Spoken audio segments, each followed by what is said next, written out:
こ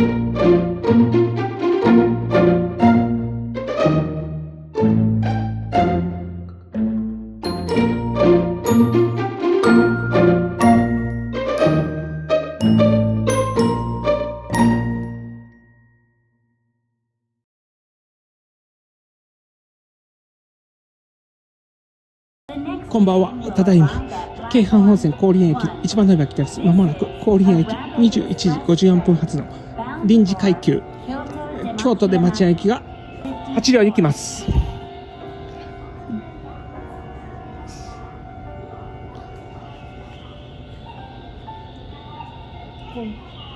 この電車にはプレミアムカーがあります。関放送が流れました。まもなく1番線に21時54分発臨時快速急行京都出町柳行きが8両で到着します。次の停車駅は枚方市です。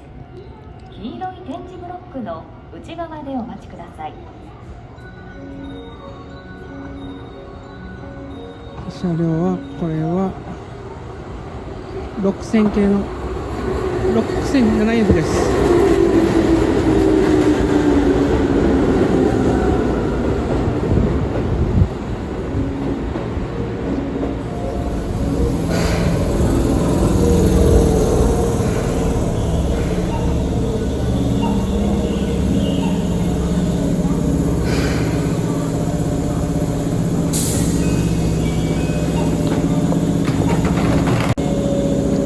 まもなく発車します。